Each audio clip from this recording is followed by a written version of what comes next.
Bom dia a todos e todas nesse webinar sobre a regionalização do saneamento básico em Goiás. É com grande satisfação que dou início a este evento, que promete ser esclarecedor e enriquecedor para o nosso trabalho. O encontro de hoje ele é especialmente relevante porque ele está abordando um tema crucial para o desenvolvimento sustentável e o bem-estar da nossa população, que é o saneamento básico. E como sabemos, o acesso à água potável e esgotamento sanitário são direitos fundamentais e indispensáveis para garantir a saúde e a dignidade das pessoas. Ao longo desse evento, teremos a honra de contar com a expertise de palestrantes renomados, que irão compartilhar conosco suas experiências e conhecimentos sobre os desafios e a oportunidade da regionalização do saneamento no nosso estado. A doutora Tarsila Santos Brito Gomes, minha querida amiga e colega promotora de justiça do Ministério Público de Goiás, nos brindará com sua palestra sobre os elementos essenciais da Lei 14.026 de 2020, trazendo a sua vasta experiência em direito ambiental e seu profundo conhecimento sobre a temática. Da mesma forma, o Dr. Pedro Salles, secretário de Estado da Infraestrutura, nos oferecerá a sua visão sobre a implementação da regionalização em Goiás, compartilhando sua expertise e experiência na gestão pública e no setor de infraestrutura. Portanto, eu quero convidar todos para se envolver ativamente nesse evento, aproveitando a oportunidade única de aprender, trocar experiência e contribuir para o avanço do saneamento básico em nosso estado. Que possamos sair daqui inspirados e engajados em promover mudanças positivas em prol de um futuro mais justo e sustentável para todos os goianos. Sem muitas delongas, eu quero declarar oficialmente aberto este webinar sobre a regionalização do saneamento básico em Goiás. Mais uma vez, agradecer a todos e todas pela presença e pela participação. Que tenhamos um evento produtivo e esclarecedor. E assim, já para aproveitarmos bastante o tempo, eu já vou passar a palavra para a nossa primeira expositora da manhã, que é a doutora Tarsila, que vai tratar sobre o novo marco do saneamento, elementos essenciais da Lei 14.026. A doutora Tarsila, que é mestra e especialista em Direito Ambiental pela Universidade de Lisboa, em Portugal, pós-graduada em Processo Civil pela Fundação da Escola Superior do Ministério Público do Estado do Rio Grande do Sul, é certificada no Programa de Negociação da Universidade de Harvard, membro auxiliar do Conselho Nacional do Ministério Público da Comissão do Meio Ambiente desde 2017 e autora do livro O Direito à Água Doce frente à Escassez Hídrica, Instrumentos Jurídicos para a Mitigação do Problema, e coautora do livro A Defesa dos Direitos Humanos na Visão de Mulheres do Ministério Público. Doutora Tarsila, seja bem-vinda, você está com a palavra. Bom dia, doutora Daniela, minha querida amiga. Uma honra estar aqui para falar para o Ministério Público de Goiás de um tema tão sensível e relevante para a sociedade, né, e para a atuação do Ministério Público. Cumprimento também o doutor Pedro Salles. É um prazer conhecê-lo, doutor Pedro. Desejo também um excelente evento aqui para a gente hoje. Agradeço também ao Ministério Público de Goiás, na pessoa do Procurador-Geral de Justiça, doutor Ciro Terra, e todos os integrantes e presidente também da Escola Superior do Ministério Público de Goiás e do CAUMA, também grandes amigos que estão ali compondo. Então, eu vou fazer, vou dar início, eu trouxe uma apresentação, eu vou fazer o compartilhamento da tela. Queria só um feedback para ver se a tela está sendo compartilhada da forma correta. Tá tudo certinho? Tá dando para visualizar? Certinho.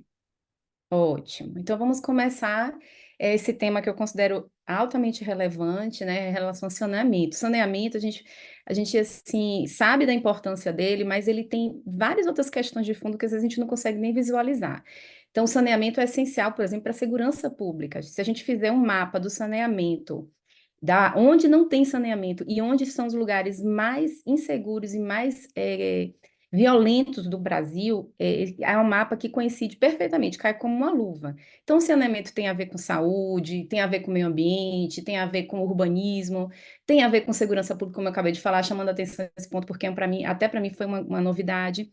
Então, esse tema é de altíssima relevância para a atuação do Ministério Público, e eu vou entrar em alguns detalhes essenciais, porque essa lei trouxe muitas novidades importantes, mas a Lei 14.026 de 2020, né? Ela não é tão nova assim mais, já temos 4 anos, então eu nem quero mais chamar de novo marco legal, acho que eu vou até tirar esse novo aí.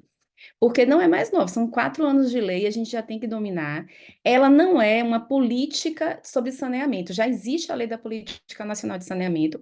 O que essa lei trouxe foi alterações da política de saneamento, da política de resíduos, da lei que fala da Agência Nacional de Águas. Então, ela trouxe alterações e ela fala assim, ó, artigo tal passa a vigorar com a seguinte redação. Então, não é uma lei assim fluida que fala de uma política. Ela vai trazer essas alterações, mas são alterações muito importantes e que foram colocados ali. Entre um dos objetivos é exatamente para cumprir os ODS da ONU, o ODS 6, principalmente, que eu até coloquei aqui um pouquinho para a gente ver o ODS 6 da ONU, que fala exatamente sobre acesso à água limpa e ao saneamento para todos, né? Então, é um acesso universal, equitativo da água potável, que a ONU trouxe essa necessidade, e também para assegurar o saneamento básico, a higiene adequada para todos.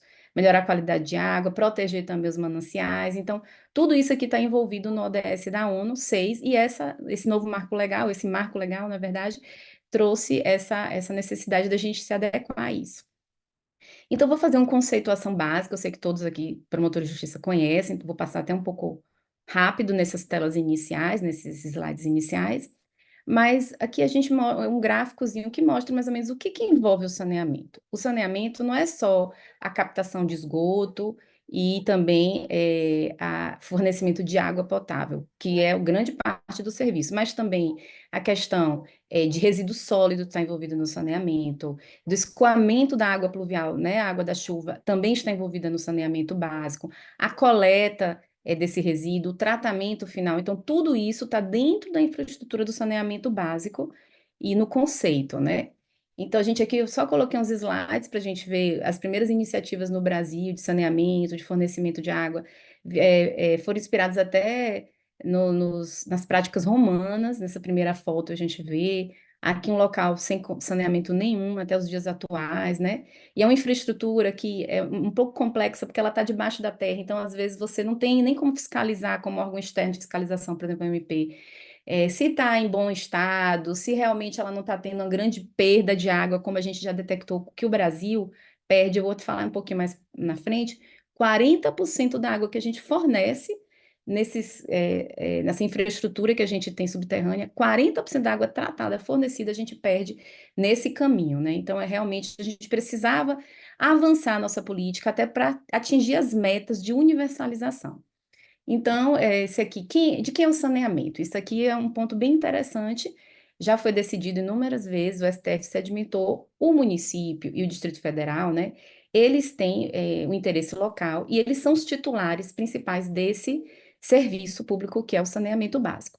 Mas o Estado, em conjunto, isso são inovações trazidas pela nova lei também, eu vou começar as inovações, ele em conjunto com os municípios, né, que compartilham efetivamente instalações operacionais, integrantes de regiões metropolitanas, aglomerações urbanas, microrregiões.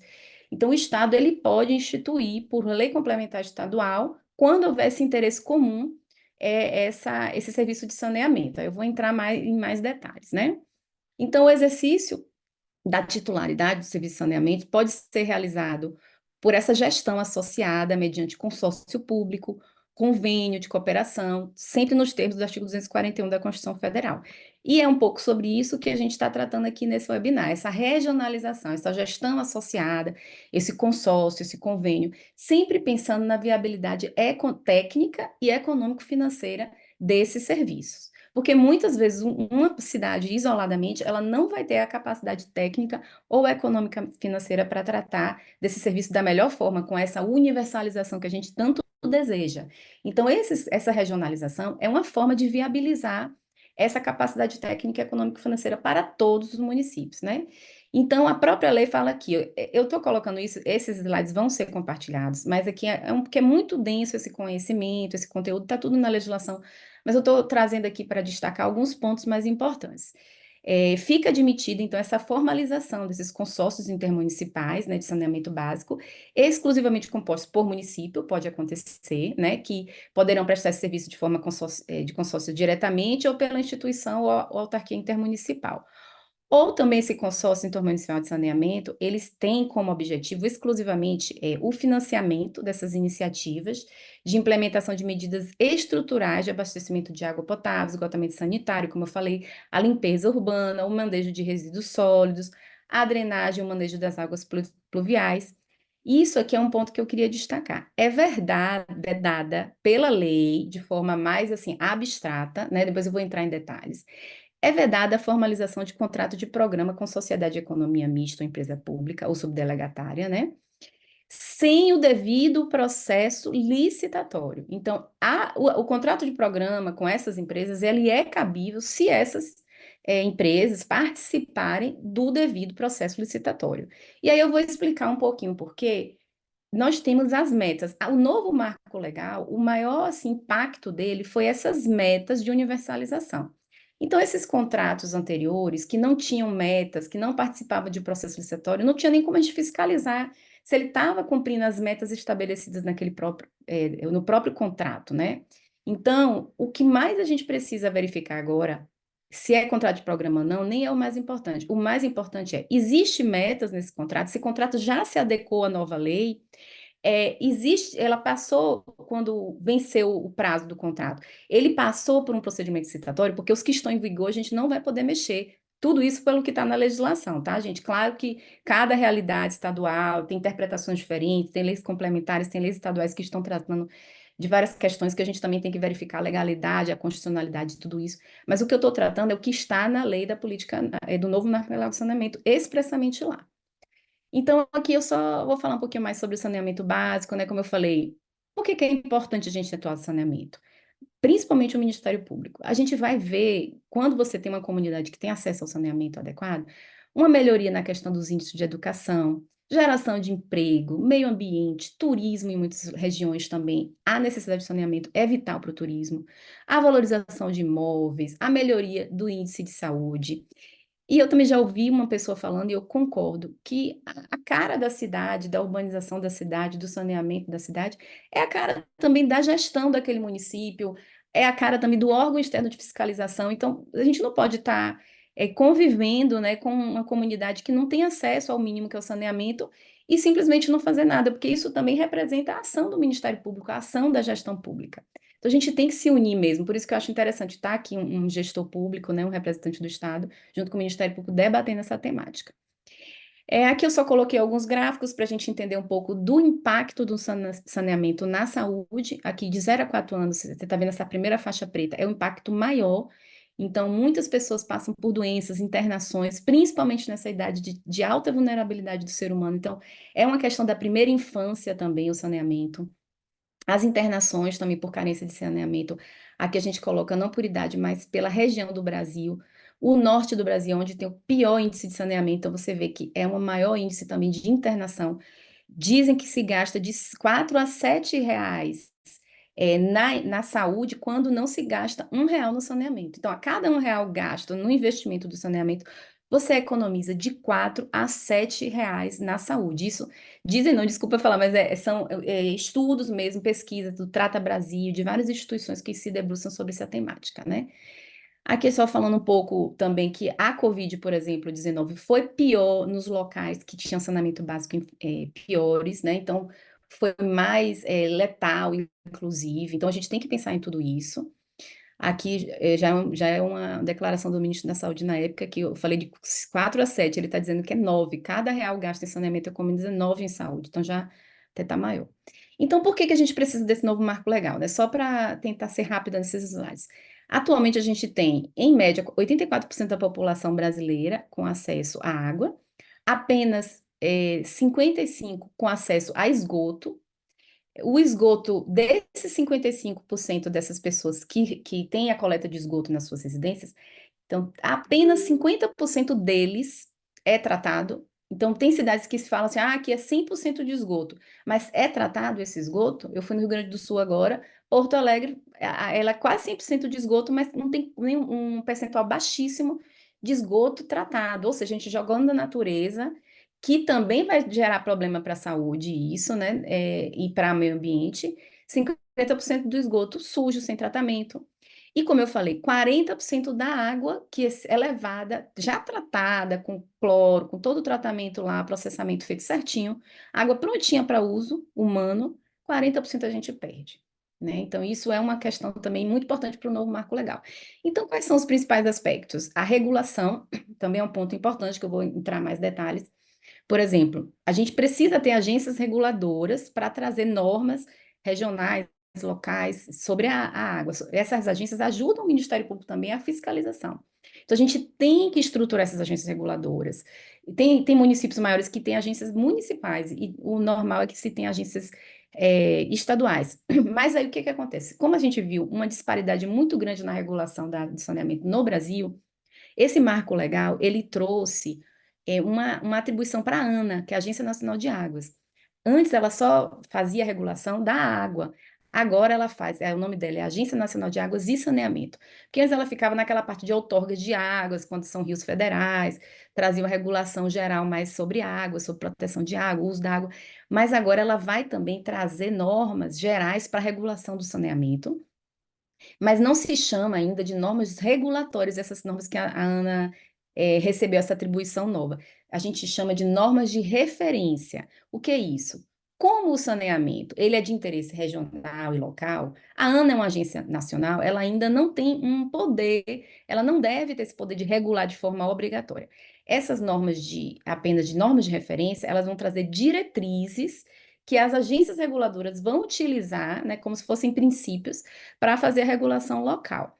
Só que tem um detalhe: quem não cumprir essas normas de referência, essas empresas que estão prestando serviço, ou mesmo os órgãos diretamente que prestem serviço aos órgãos estatais, eles deixam de ter acesso a verbas públicas federais, que é uma grande base de financiamento da estruturação da nossa prestação de serviço de saneamento no país. Ou seja, ela não é norma obrigatória, mas ela é praticamente obrigatória, porque senão a gente não vai ter acesso a verbas públicas federais, né?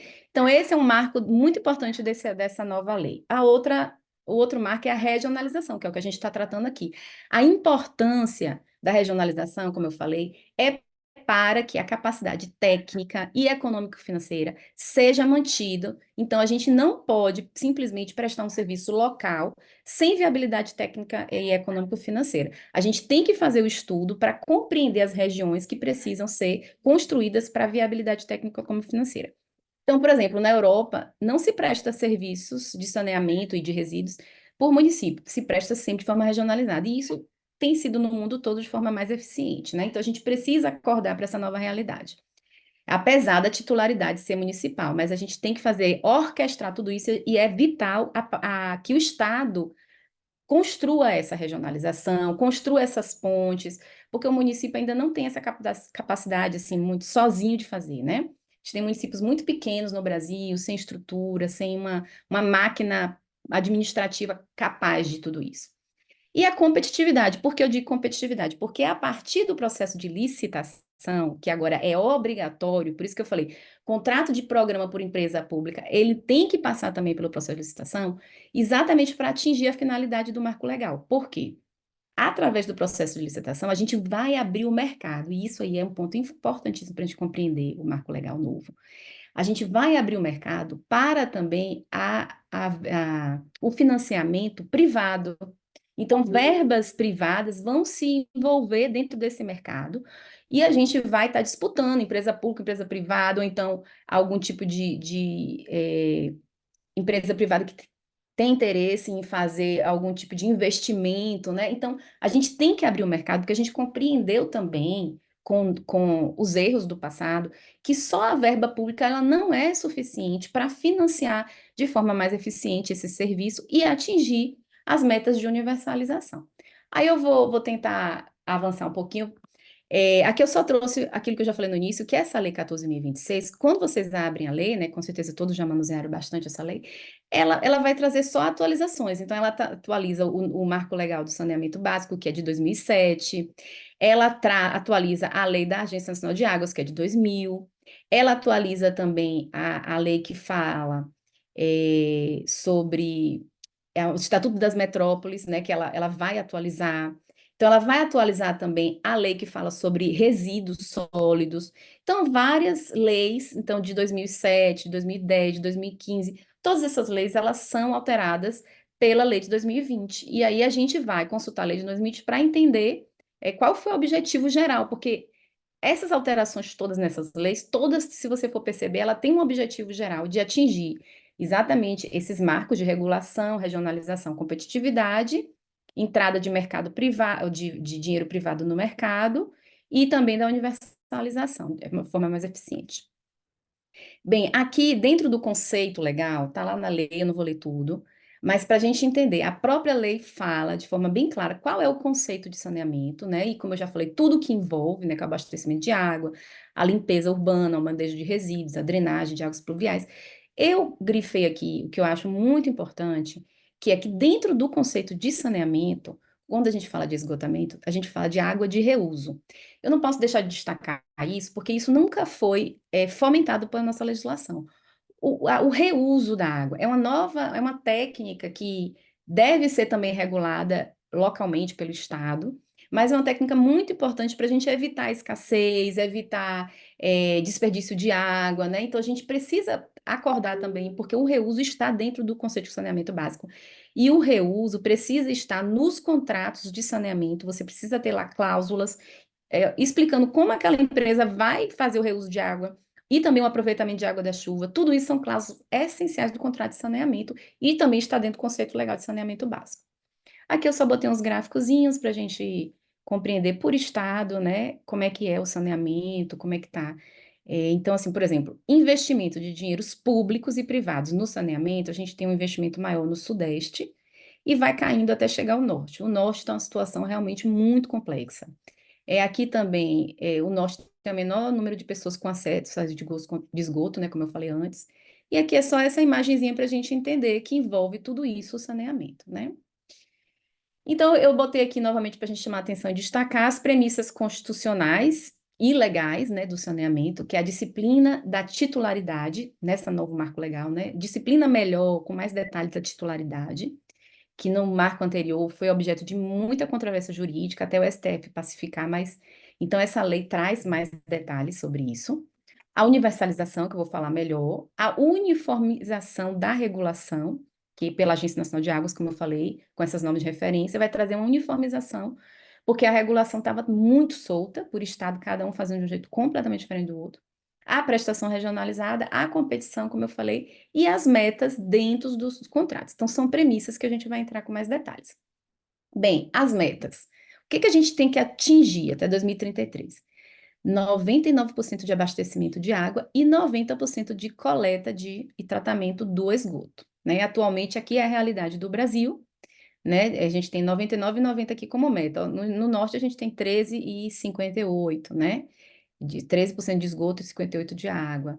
No Centro-Oeste, que é a nossa região, 90% de água e 59% de esgoto. Então, a gente tem que focar bem nessa questão da coleta e tratamento de esgoto, que talvez seja o nosso ponto fraco, nosso calcanhar de Aquiles, né? Porque você vê, o Sudeste tem 80%, já está um pouco mais perto da meta. O Sul, é bem avançado na água, mas tem 47% só de esgoto. Então, vou passar rápido, porque o que interessa para a gente é o Centro-Oeste. Então, se eu pudesse, assim, dar uma sugestão, né? A gente focar nessa questão do saneamento, da coleta e tratamento de esgoto, que a gente precisa avançar muito para chegar na meta de 90%. E é um investimento alto para se chegar lá, né? Aqui são os princípios, como eu já falei, universalização, integralidade. Que princípio é esse da integralidade? É que todos aqueles serviços que envolvem o conceito de saneamento integralmente devem ser prestados. Então não adianta eu só dar água, como a gente está fazendo aqui no Centro-Oeste. Eu também tenho que buscar fazer a questão do saneamento, né? Da coleta do esgoto, a questão do escoamento da água pluvial, para evitar até agora com mudanças climáticas deslizamento de encostas, alagamentos, né? Eu também tenho que fazer a questão do resíduo, que é toda uma cadeia completa de coleta, de destinação adequada, de reciclagem, tudo isso está dentro do saneamento. Quando a gente fala de destinação adequada, a gente tem que falar muito claramente que a gente está falando de rejeitos, porque resíduos não podem ir para lixão, não pode ir para aterro resíduo. O resíduo tem que ser reciclado. Ele é um produto que, por lei, ele tem que ser os três R's, né? Reduzir, reutilizar e reciclar o resíduo. O que sobra desse processo é o rejeito. Aí a gente vai para o lixão, ou para o lixão não, para o aterro, porque o lixão não se pode, né, de forma alguma. Então, aqui eu só estou trazendo essas questões que estão todas envolvidas no conceito de saneamento. Então, abastecimento de água, esgoto, limpeza urbana, manejo de resíduos, tudo, como eu falei. Disponibilidade nas áreas urbanas de serviços de drenagem, manejo de águas, né, como eu falei. Adoção de métodos e técnicas que considere também as peculiaridades locais. Então, aqui são vários princípios, eu não vou ler todos, mas para vocês entenderem, né, como a gente está avançando. E aqui eu só grifei os meus queridinhos aqui, que é a redução e controle de perdas de água, que isso aí são, para mim, é coisa que a gente tem que se alertar. Redução e controle de perda de água. Por que isso está dentro do princípio? Porque a gente está perdendo quase 40% da água que a gente entrega, né? Então, isso é um princípio fundamental que a gente tem que se ater e tem que estar lá nas metas dos contratos de saneamento, como é que vai ser feita essa redução.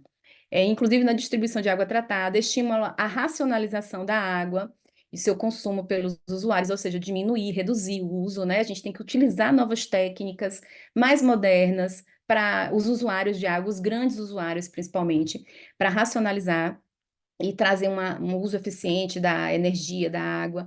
O reuso, como eu já falei, que eu acho importantíssimo de efluentes sanitários, o aproveitamento de água da chuva. E essa questão que é o foco de hoje, que é a prestação regionalizada dos serviços, com vista à geração de ganhos de escala, como eu falei, e a garantia da universalização e da viabilidade técnica, econômica e financeira do serviço, como eu já frisei. A seleção competitiva do prestador de serviço é um princípio que é exatamente a licitação. Tá? Então, aqui a gente vai, são mais uns gráficozinhos para a gente entender. A universalização é diferente da integralidade. A universalização está falando da ampliação da disponibilidade do serviço de saneamento a todos os domicílios de forma progressiva, né? Já a integralidade é que todos tenham acesso a todos os pontos-chave do saneamento, que são resíduos, tá? Como eu já falei, né? Então, eu vou passar um pouquinho mais aqui. Então, essa meta de universalização está lá expressa, como eu falei, 99% da água, 90% do esgoto, está tudo no artigo 11b, e tudo isso é para garantir a ODS 6 da ONU. Aqui eu falo um pouco mais sobre o saneamento, sobre prazos. Prazos todos já extrapolados, mas eu vou falar porque está na lei, né? A gente tem que compreender que isso está na lei e que algumas exceções a esses casos têm que ser bem justificadas. Então, assim, a regra geral é que a disposição final. Estou falando aqui da universalização agora de resíduos, tá? Não é de água, desculpa, eu não frisei isso. Então, pelo artigo 54, fala o seguinte: a disposição final ambientalmente adequada dos rejeitos deverá ser implementada até 31 de dezembro de 2020, já passou, exceto para municípios que, até esta data, tenham elaborado o Plano Intermunicipal de Resíduos Sólidos, ou Plano Municipal de Gestão Integrada de Resíduos Sólidos, e que disponham de mecanismos de cobrança. A cobrança no resíduo é uma obrigatoriedade legal agora, que garanta sua sustentabilidade econômico-financeira nos termos da Lei 11.445, que é a Política Nacional de Resíduos Sólidos, para as quais ficam definidos os seguintes prazos. Aí aqui vai falar mais da regionalização, aqui eu estou falando de resíduos, né, que é capitais, região metropolitana integrada, municípios com população a 100 mil, eles fazem diferença em relação a de 50 mil, abaixo de 50 mil. Então, isso aqui é só um ponto mesmo para chamar a atenção, que eu acho fundamental para a nossa atuação, mas eu vou voltar agora para o saneamento relacionado à água, tá? Aqui eu chamo a atenção muito importante para a questão do saneamento. Os contratos relativos à prestação de serviço público de saneamento básico, eles deverão expressamente, sob pena de nulidade, tá em amarelo, porque a gente, como promotor de justiça, a gente tem que fiscalizar isso. O contrato é nulo de saneamento se não tiver cláusulas essenciais da administração pública, que a gente já sabe que existe, né, as cláusulas exorbitantes, previstas no artigo 23 da Lei 8.987, mas também não só essas. As metas de expansão de serviço, de redução de perda, de qualidade na prestação de serviço, de eficiência e do uso racional da água, do reuso de efluentes e do aproveitamento da água-chuva se tornaram, pelo novo marco legal, cláusulas essenciais do contrato. A gente pode e deve fiscalizar isso, senão a gente pode alegar nulidade desse contrato, né? Então, possíveis fontes de receitas alternativas também devem estar lá no contrato, né? E aí eu chamo a atenção porque entre essas fontes de receita alternativa está a alienação e o uso de efluentes sanitários para a produção de água de reuso, com possibilidade de receitas serem compartilhadas entre contratante e contratado. Ou seja, A água de reuso, depois de, você pega o esgoto, eu vi isso em Portugal acontecer. Você pega o esgoto e você produz três subprodutos que podem ser vendidos. O lodo, que vai ser para o uso de fertilizantes, para as plantas crescerem, geralmente plantas de jardins e tal, não plantas que a gente come, tomate, alface, não, porque aí não é adequado, né? Mas esse lodo vai ser um fertilizante. O gás que é produzido pelo esgoto, ele vira energia e pode ser vendido.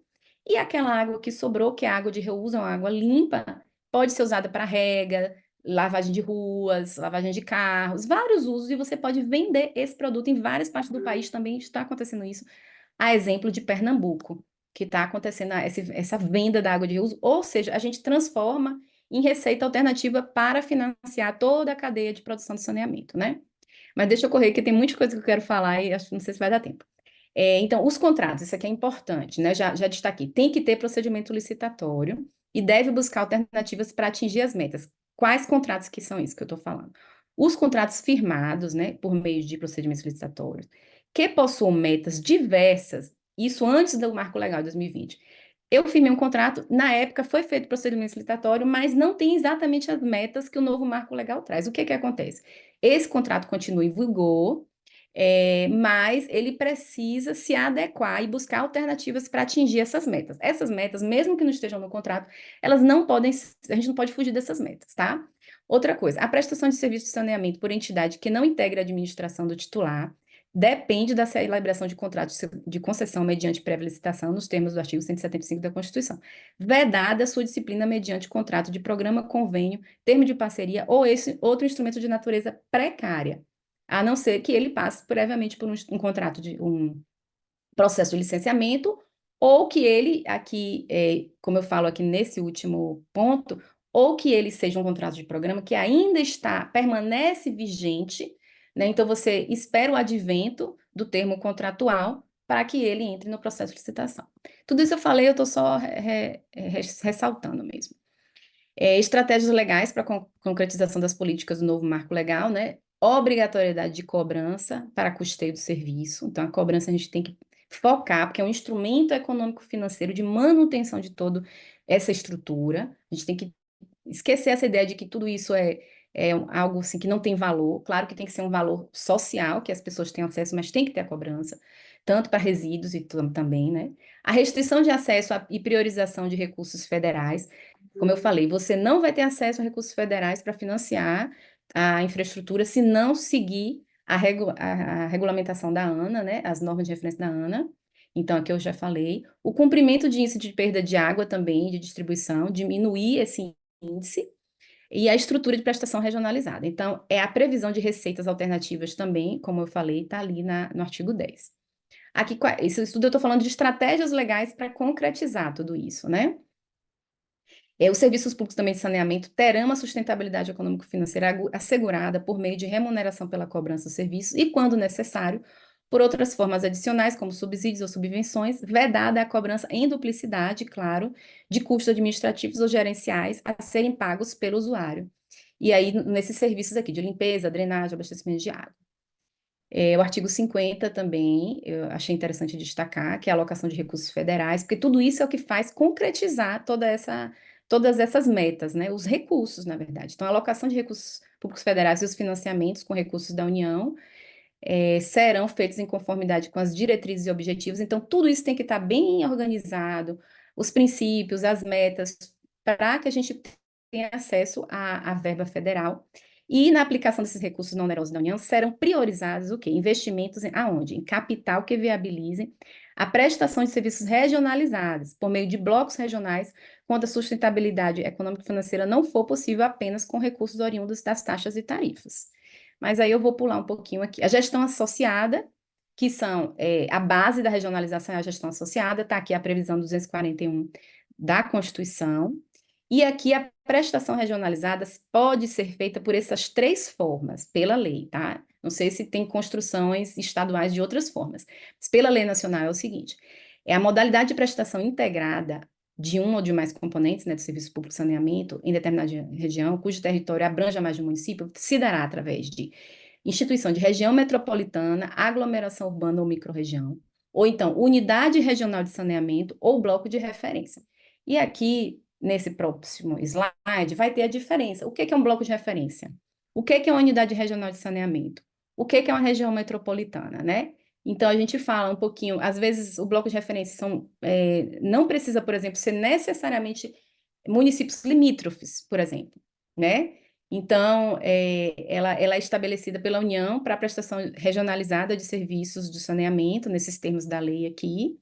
Contudo, a criação formal do bloco de referência dependerá da gestão associada voluntária dos titulares.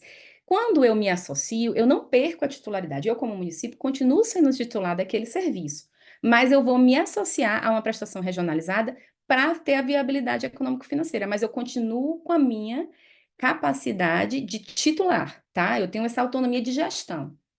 Claro que aí vai ter que ser feito sempre acordos, né? E o instrumento legal para fazer esse bloco de referência são consórcios públicos ou convênios. Aqui também a unidade regional já são agrupamentos de municípios, também não necessariamente limítrofes, né? Para atender adequadamente a questões de higiene, de saúde, de viabilidade econômica. E aqui a região metropolitana, aglomeração urbana, unidades instituídas pelos estados, tá? E tem mediante a lei complementar, que eu acho que é o caso de Goiás, constituída por agrupamentos de municípios limítrofes para integrar a organização, planejamento e execução de funções públicas de interesse comum. E se um município não quiser, é facultativo, mas ele vai ter que mostrar a viabilidade econômica e financeira dele de fazer sozinho. E se o Estado, por exemplo, identificar que aquele município não tem viabilidade econômico-financeira de fazer sozinho, mesmo ele sendo de voluntário, ele vai ter que entrar, porque ele não vai ter como provar um requisito essencial, né? A regulação eu já falei bastante, eu acho que já está terminando o meu tempo, né, Dani? Eu vou até passar, porque eu já falei sobre a Agência Nacional de Águas e as normas de referência. E aí é só para falar que essas normas de referência, né, seguem esses padrões, né, que quais são?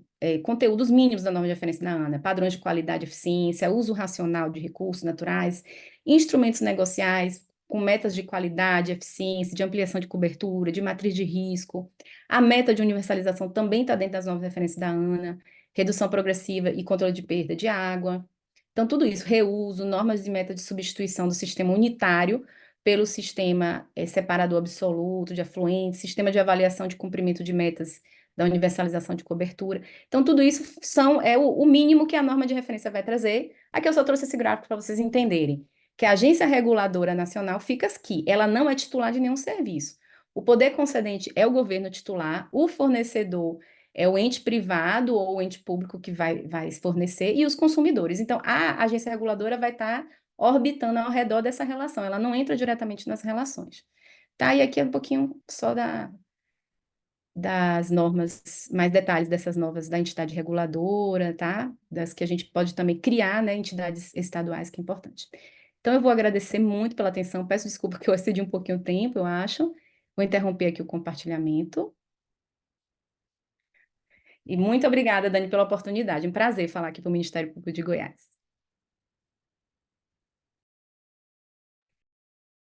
Você está sem áudio. Não. Então, eu queria só primeiro expressar, né, minha profunda admiração e a gratidão por você estar sempre abrilhantando nossos eventos e ser uma colega que está sempre nos representando de forma nacional nas demandas ambientais. Seu trabalho tem sido relevante e excepcional e que nos orgulha a todos, seus colegas do Ministério Público Goiano, né? Hoje sua apresentação ela foi assim verdadeiramente esclarecedora, inspiradora, que nos proporcionou uma compreensão mais profunda desses desafios e oportunidades, né, que surgem com essa legislação, que é importante para o setor, que não é tão nova como você disse, mas que já está aí para que a gente possa trabalhar com ela. Então, você trouxe essa abordagem meticulosa e perspicaz, destacando esses pontos chaves da lei, né, contextualizando o impacto não apenas em nível nacional, mas que a gente faz esse paralelo com a nossa atuação nos estados, né, que vai nos auxiliar na nossa atuação. Então, está assim registrada essa sua experiência, né, em direito ambiental, seu compromisso com a causa do saneamento básico. Então, ficou muito evidente para todos nós, em cada palavra que você disse. Então, mais uma vez, muito obrigada, né, pela sua parceria, doutora Társila, que também é coordenadora do nosso Grupo de Atuação Especial do Meio Ambiente e membro auxiliar do CNMP. Então, é uma pessoa de grande referência para nosso trabalho no Ministério Público e no Ministério Público Brasileiro nas questões ambientais. Obrigada, Tarsila, mais uma vez. Bom, eu quero aproveitar para dar as boas-vindas a quem entrou depois. Tem muitos servidores e colegas que estão nos assistindo agora, nesse momento. Como eu disse no início, a ideia desse webinar é para que a gente possa deixar esse conteúdo gravado para que os colegas possam aproveitar, né, desse tema que é tão caro e tão necessário para a nossa atuação. Nós estamos no nosso plano geral de atuação com essa temática, então eu tenho certeza que temos muito a crescer e a desenvolver.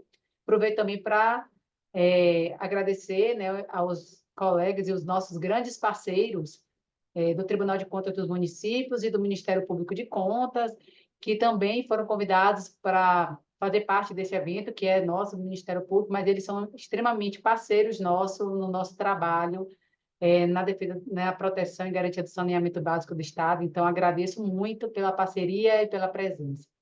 Bom, agora, né, com o conhecimento já enriquecido, estamos prontos para avançar para a próxima etapa do evento, e é com grande expectativa que vou passar a palavra ao nosso secretário estadual de infraestrutura, doutor Pedro Salles, que irá nos brindar com a sua expertise sobre a implementação da regionalização em Goiás. Tenho certeza que estamos todos muito ansiosos para conhecer mais sobre esse processo, como está sendo ocorrendo atualmente no Estado.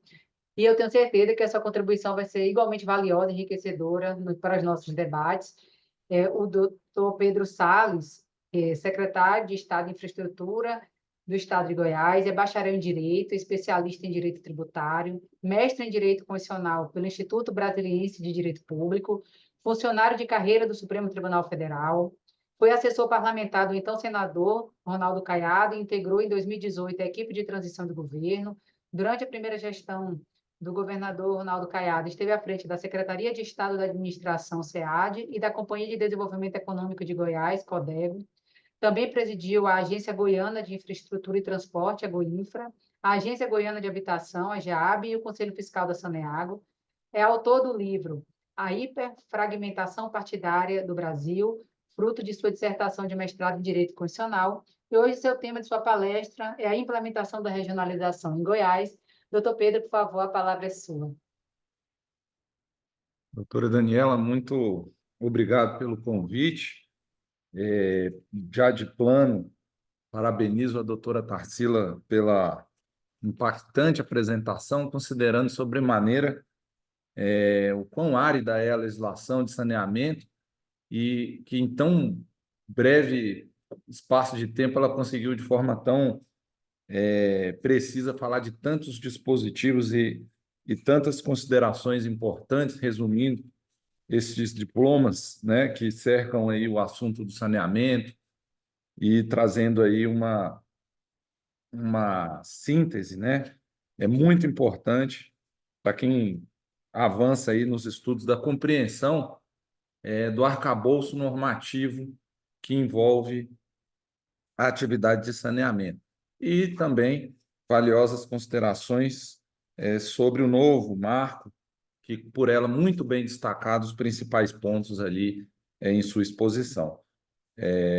Vou fazer uma exposição um pouco diferente, vou tratar aqui de uma contextualização do saneamento, vou abordar algumas questões de aspectos federativos que envolvem esse panorama e depois nos concentrar mais naquilo que está acontecendo em Goiás, como está sendo implementado todo esse processo de regionalização no estado de Goiás.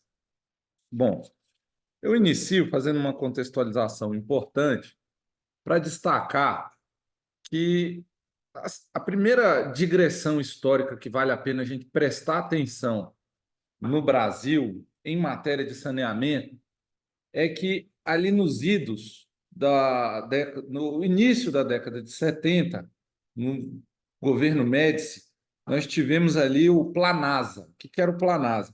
Era o Plano Nacional de Saneamento, que foi implementado ali na época da ditadura militar. E naquela época, a gente sabe, o país vivendo um modelo centralizador, muito forte no plano federal, era uma característica, né, dos governos da ditadura, E naquele momento, quando você vai ver o histórico das estatais de saneamento, muitas ou surgem ali ou ganham muita musculatura, muito destaque, né, naquele momento. E você tem um distanciamento da instância municipal das principais decisões de governança de saneamento básico no Brasil. Então, na época do Plano Nacional de Saneamento Básico da ditadura militar, a gente teve o fortalecimento das companhias estaduais e a concentração de uma diretriz federal e de uma execução muito centrada nelas, com um certo distanciamento do poder decisório da instância municipal. Esse modelo ele entra em crise nos anos 80, porque ele demandava ali um forte investimento nas empresas estatais que não aconteceu. Então, a gente sabe do cenário econômico que a gente viveu na década de 80 e, diante desse pouco investimento nas empresas estatais que estavam com grandes responsabilidades, praticamente quase que a integralidade da responsabilidade da execução do saneamento, houve uma certa descrença desse modelo e um sentimento de descentralização maior. Esse histórico aqui, como estamos também falando para colegas que são estudantes, eu faço aqui uma recomendação de leitura de O Direito do Saneamento Básico, Vinícius Marques de Carvalho, da Quartier Latam. Ele conta essa reminiscência histórica aí interessante. Então, tivemos aí uma crise nos anos 80, fomos para a Constituinte de 88, e lá, na ocasião, fizemos ali um tratamento do saneamento básico dentro de um contexto de federalismo cooperativo. Temos lá que o direito à habitação a habitação e o saneamento como competência comum da União, Estados e municípios. E temos lá no artigo 30 a questão da atribuição aos municípios do assunto de interesse local. E, como muito bem pontuou a doutora Tarsila, construiu-se dali em diante, da redação da Constituição, uma doutrina e construção jurisprudencial para dizer o seguinte: olha, o saneamento ele é uma questão municipal e o respaldo para isso está no artigo 30, inciso 1º, considerando que trata-se de o saneamento de um interesse preponderantemente local. O primeiro julgado que eu diria assim muito relevante nesse sentido, a DI 2299, relator ministro Moreira Alves. Dali em diante, muitos outros vieram, mas a 2299 foi, assim, eu acho que uma das primeiras em que fortalece ali a autoridade municipal à luz ali do contexto da nova Constituição e desse declínio ali do sentimento de unicidade federal e força dos estados naquele momento. E fortalece-se ali os municípios, alguns municípios começam a desempenhar operações próprias, começam ali a viver uma certa autonomia em saneamento, quando então a gente começa a viver no Brasil os fenômenos de grandes aglomerações urbanas, as conurbações e as formações das regiões metropolitanas. E quando a gente tem ali a questão da região metropolitana, a gente tem mais forte, mais visível, a questão da formação de definir algumas políticas públicas sobre um paradigma de interesses comuns. Porque, na verdade, nós temos ali a capital, nós temos as cidades vizinhas, nós temos ali, muitas vezes, até o Estado participando de assuntos de regiões metropolitanas. Aqui no estado de Goiás, nós tínhamos não sei nem se ainda temos uma unidade chamada Codemetro, que que era um grande conselho que discutia questões de regiões metropolitanas, de assuntos de políticas públicas de região metropolitana. E tivemos ali, no Rio de Janeiro, uma questão muito interessante, que foi uma legislação, uma lei complementar fluminense e uma lei estadual, que no contexto da formação daquela região metropolitana, avocou prerrogativas e definições de planejamento e políticas públicas de saneamento para a região metropolitana, para o estado do Rio de Janeiro. Então, foi ali um primeiro contrafluxo ao que estava havendo até então com relação ao sentimento da Constituição Federal. A gente vinha de um fortalecimento dos estados da época da ditadura militar, um certo enfraquecimento na década de 80, uma descentralização com a Constituição, a jurisprudência, no primeiro momento, fortalecendo essa descentralização e fortalecendo a figura do município, e uma legislação fluminense ali, indo um pouco no sentido contrário, dentro daquilo que era a legislação também vigente, que sempre permitiu os consórcios, o Estatuto da Metrópole prevendo o arranjo da região metropolitana, mas ainda não tinha havido assim uma discussão profunda, né, sobre esse refluxo, vamos dizer assim, de um reempoderamento do Estado em matéria de saneamento básico.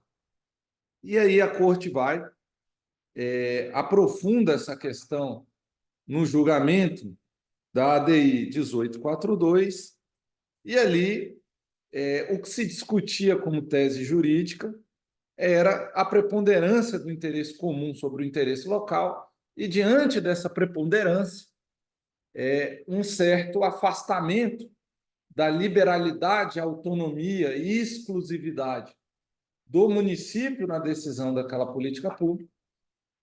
E ali começou-se, então, a procurar critérios para definir o seguinte: não, evidentemente, quando você tem a preponderância de um interesse comum sobre o local, o arranjo interfederativo, que normalmente é formado por colegiados mistos, ele vai ser o detentor da governança do assunto. Mas quando que há efetivamente interesse comum num caso para justificar? Bom, numa região metropolitana, até o próprio fato dos municípios serem assim lindeiros, né? Vizinhos, prós, compartilharem transporte coletivo urbano, compartilharem, a jurisprudência fala lá de compartilhamento de infraestrutura operacional de saneamento, o que aqui no nosso estado acontece. Veja que pouca gente sabe, a ET de tratamento de Aparecida fica no município de Hidrolândia, não fica em Aparecida. Então, você tem ali infraestrutura de atendimento de coleta transmunicipal, né, compartilhamento, e você tem também o fato ambiental interessante, em que na circunstância em que eles são vizinhos, a má condução de uma política, por parte de um deles, pode penalizar o vizinho, que pode ser prejudicado, né, com essa questão do não tratamento da política pública a contento por parte do seu lindeiro. Então, a gente tem compartilhamento de infraestruturas, a possibilidade de um sofrer efeitos deletérios pelo outro não está tratando a sua política, e o fato econômico de viabilidade, que é a questão da viabilidade tarifária. Às vezes você pode ter a formação de um interesse comum, não porque estejam necessariamente próximos ou compartilhem estruturas, mas porque precisam estar juntos para atender um princípio de modicidade tarifária. É um município polo de uma região sustentável, altamente rentável, e o outro vizinho ali que apesar de não ter nenhuma interação, mas é deficitário, não tem como viabilizar a operação ali, você precisa formar um conjunto entre eles, para que então a operação, por intermédio de uma lógica de subsídio cruzado, possa subsistir. Inclusive, o argumento do subsídio cruzado é o tempo inteiro mencionado na formação do Plano Nacional de Saneamento da ditadura militar da época lá do governo Médici, porque já se sabia naquele momento, isso é evidente, né? Há municípios muito próximos que não se relacionam, mas um é superavitário, o outro é deficitário, você só fecha a operação se você os agrupá-lo, ou promover o seu agrupamento. E aí, quando a Corte faz ali Supremo faz ali a sua reflexão na DI 1842, ela fixa esses parâmetros de interesse comum, que é o compartilhamento da infraestrutura, a viabilidade tarifária, a inter-relação, quando eles são vizinhos, de que um tem que executar o serviço, o outro também, para um não prejudicar o outro, e fixa ali as situações que esse serviço deve, por conveniência e oportunidade, ser melhor agrupado, aglutinado. Naquele momento, a gente tinha os consórcios, conforme a doutora Tarsila muito bem colocou, na Lei 11.107 de 2005, a gente tinha a região metropolitana na Lei 10.257 de 2015, a sua última atualização. Ela tem ainda uma atualização com um novo marco, mas o último diploma, né, maior, central sobre o tema, a 10.257 de 2015, e a questão de sempre ter estado lá no artigo 25, parágrafo 3º da Constituição, a questão das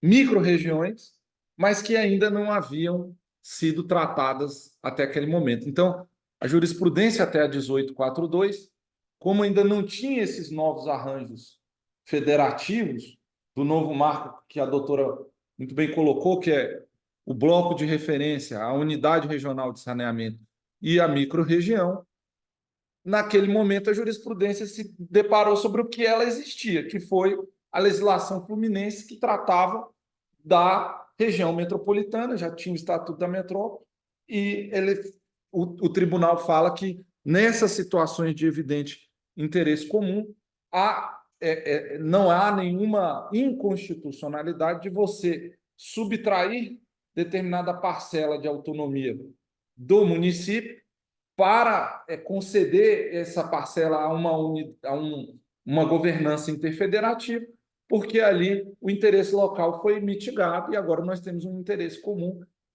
plurifederativo de vários municípios e, às vezes, até o Estado, quando eles fazem parte do órgão de governança das regiões metropolitanas. E vem o novo marco legal do saneamento, que, além dessas figuras do consórcio e da região metropolitana, traz essas novas figuras de arranjos federativos para instrumentalizar a regionalização. Bom, quando surge esse novo panorama, os estados começam um movimento de edição das suas leis complementares, começando a dar operabilidade a essas novas figuras, formando unidades regionais de saneamento e formando algumas já micro-regiões. Lá no governo da Paraíba, especificamente, nós tivemos uma lei complementar que fracionou ali o território paraibano em micro-regiões e, naquele diploma, conferiu à CAGEPA, que é a estadual de saneamento da Paraíba, uma condição, vamos chamar assim, de operadora universal do bloco, e criou uma tese interessante, que disse o seguinte: Olha, nós sabemos que a doutora Tarsila trouxe isso com muito primor. Nós sabemos que, com relação aos contratos de programa que estavam vencendo, eles precisam ser novamente licitados. Mas eu queria dizer aqui para vocês também que, de acordo com o artigo 10 da Lei 11.445, que prevê a celebração de contratos de concessão mediante prévia licitação, esta é necessária apenas quando se tratar de prestação de serviços públicos de saneamento por entidade que não integre a própria administração do titular. Então, ou é o titular prestando por ele mesmo, que a gente chama de prestação direta, ou tem que ter uma licitação. E aqui na Paraíba nós fizemos o seguinte: o estado está dividido em micro-regiões. Como a minha estadual de saneamento integra a minha administração direta e eu integro a micro-região, esta é uma modalidade de prestação direta. Criou-se essa tese e ela foi se disseminando nos estados brasileiros, e ali, dali em diante, você vê muito mais micro-regiões do que unidades regionais de saneamento. Por quê? Porque as unidades regionais de saneamento, a adesão ela é voluntária, o prefeito dificilmente quer perder a sua governança sobre o contrato de concessão da sua cidade, ele normalmente vai optar por não entrar, sobretudo se ele for de uma cidade acima de 50 mil habitantes, onde o saneamento vai se pagar muito bem, ainda vai ter alguma rentabilidade, e ele não quer entrar porque ele quer ser o titular do serviço. E nas micro-regiões, os estados, pela própria disciplina legal, sabem que os municípios estão compulsoriamente inseridos.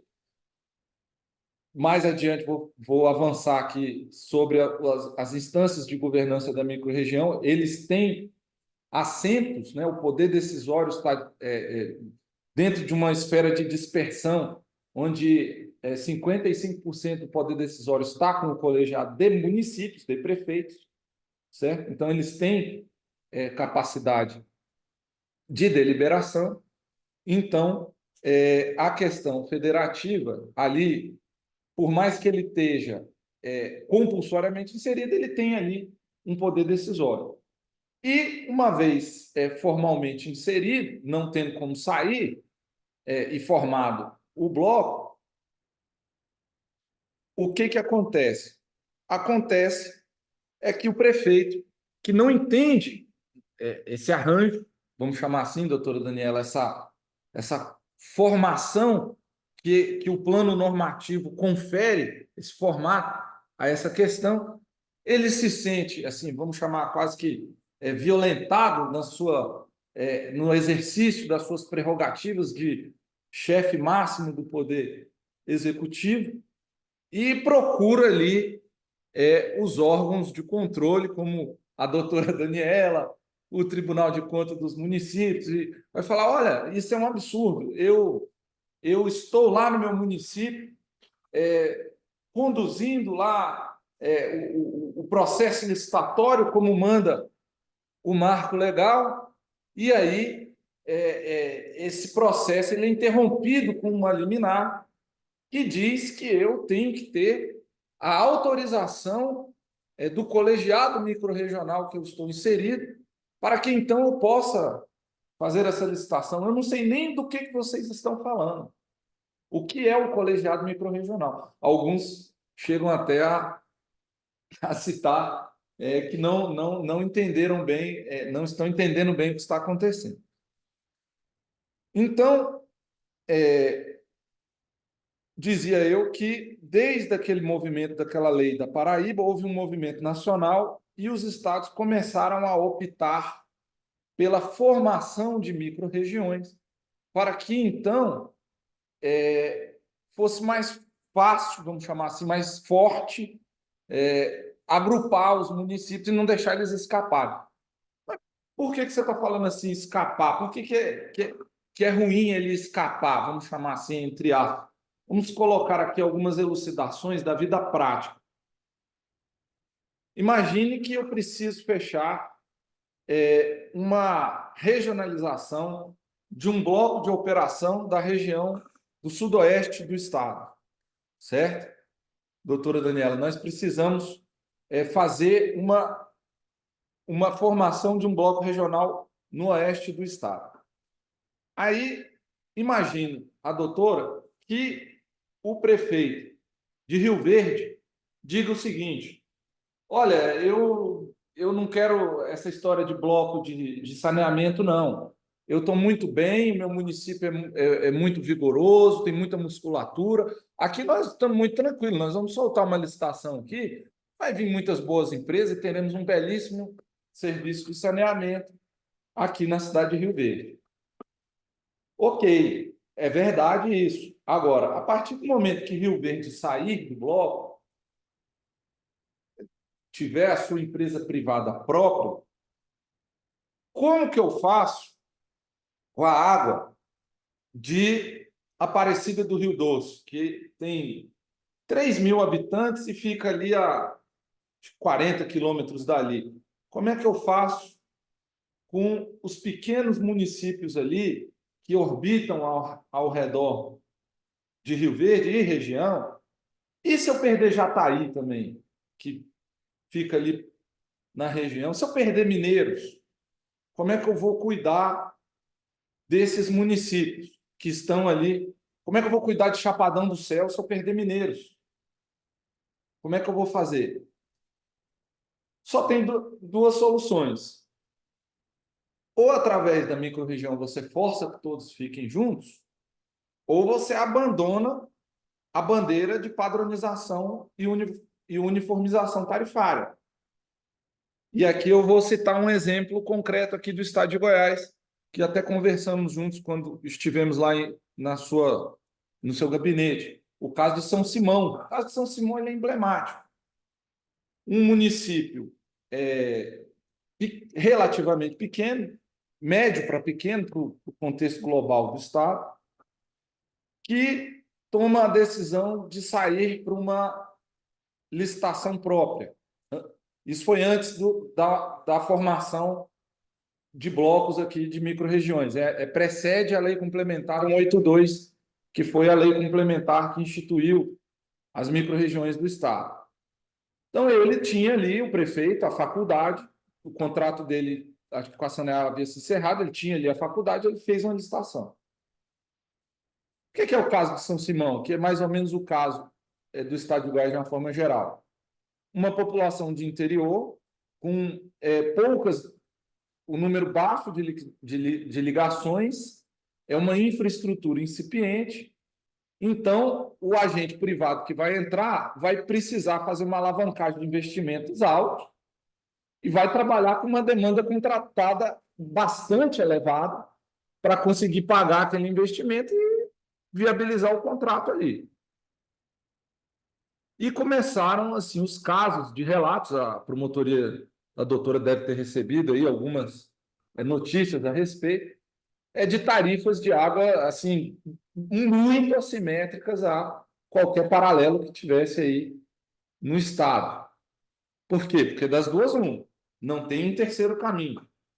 Ou você está num bloco regionalizado, onde uma lógica de subsídio cruzado vai promover a equalização tarifária para a formação de uma tarifa única, módica o tanto quanto possível para o bloco, ou você vai ter os municípios menores, com pouca infraestrutura, praticando tarifas estratosféricas para conta fechar.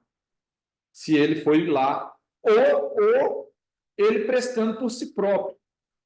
São muito poucos os municípios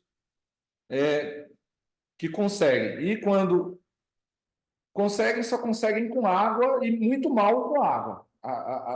Infelizmente, a fotografia do dia de hoje é basicamente essa. E aí, por que faço essa consideração? O que pretende, então, o Estado, o que pretendeu, então, o Estado e o legislador com isso? Bom, o legislador não podia ter deixado mais claro. Ele é tão forte o enforcement de formação de blocos que a doutora Tarsila falou lá na apresentação dela. Se você não regionalizar, você perde acesso a recursos federais. Hoje, o Estado de Goiás está pleiteando recursos no Ministério. Semana que vem tem até uma reunião com o secretário nacional de saneamento.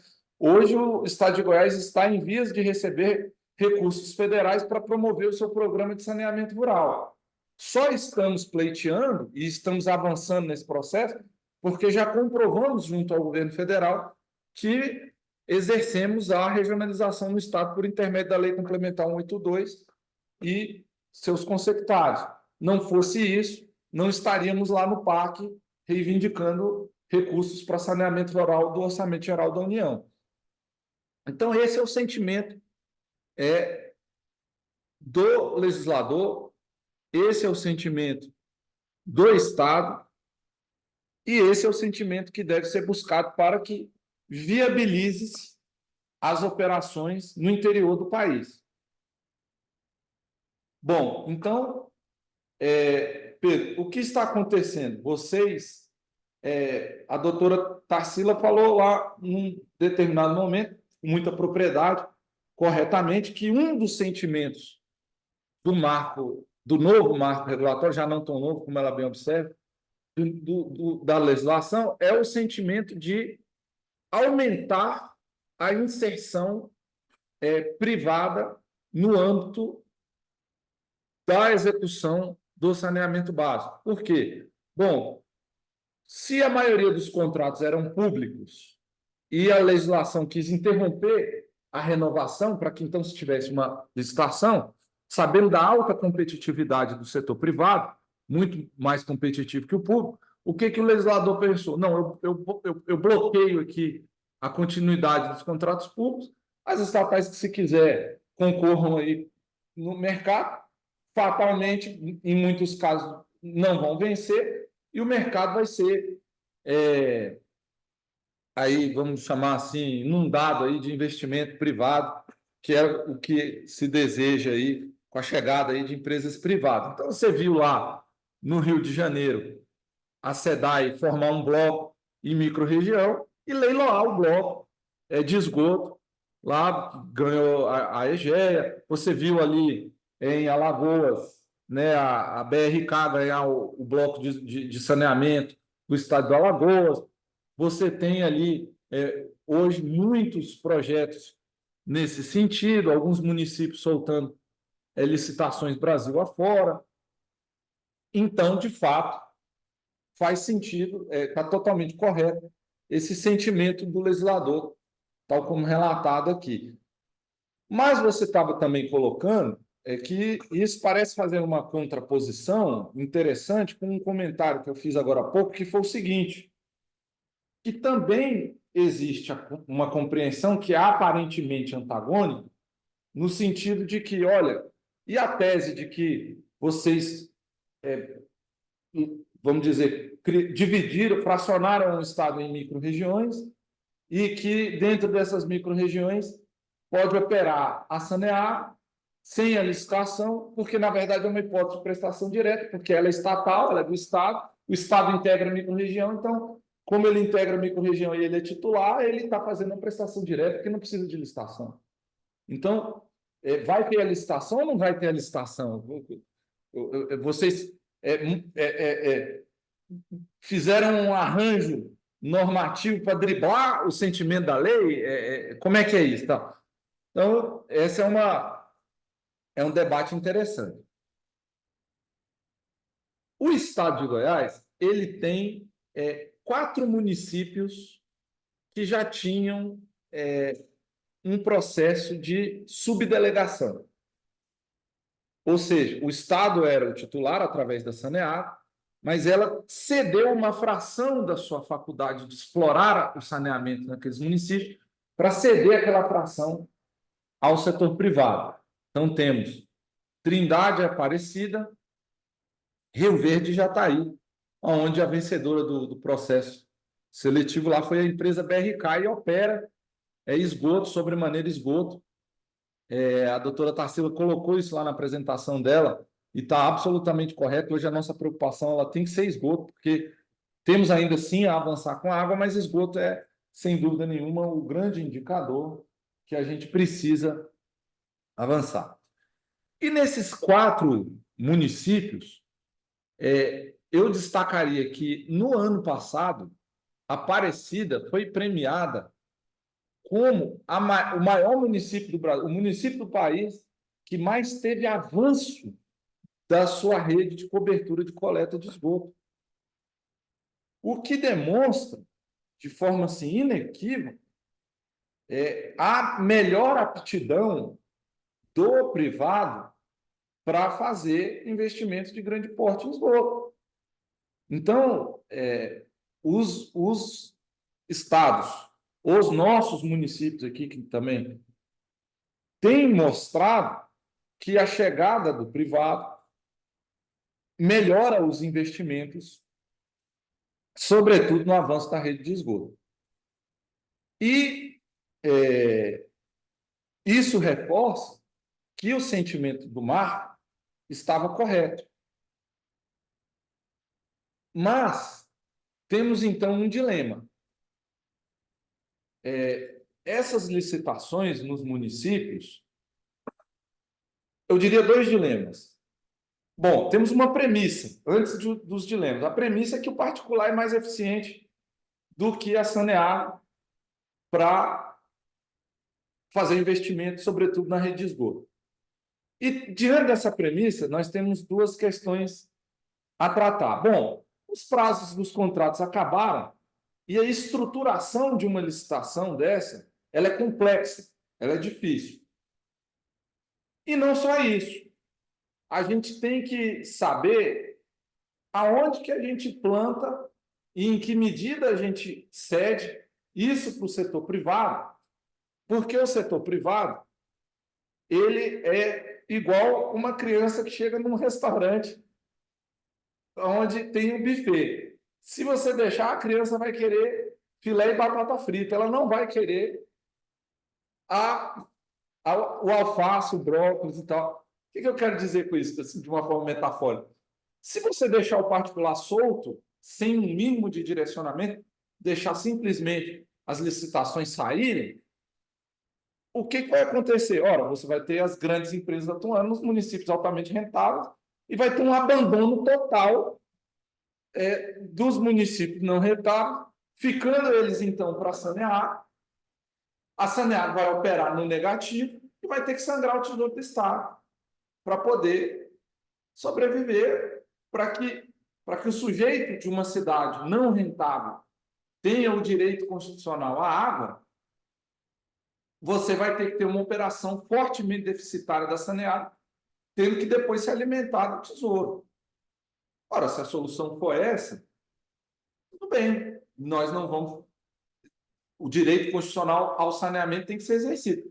Mas por que não tentar coordenar essa inserção do capital privado dentro de uma lógica, mantendo o subsídio cruzado de uma forma mais salutar e viável, para que então as contas fechem ali, no saneamento, certo? Dentro daquilo que é o universo tarifário. E não tenha que levar mais esse sacrifício para o contribuinte goiano. Então, peraí, você quer levar Rio Verde? Não, você vai levar Rio Verde, mas você vai levar Santo Antônio da Barra, você vai levar Aparecida do Rio Doce, você vai levar uma turma aí com você. Ah, você quer levar Mineiros? Então você vai ter que levar Chapadão, você vai ter que levar ali. Ah, você quer levar Poços? Você vai levar Guarani, você vai levar não sei o quê. Então, assim, a gente precisa compreender esses blocos de forma conjunta para encontrar uma equação econômico-financeira aonde esses municípios rentáveis eles se equilibram com os municípios não rentáveis e fecha-se ali uma rede de atendimento.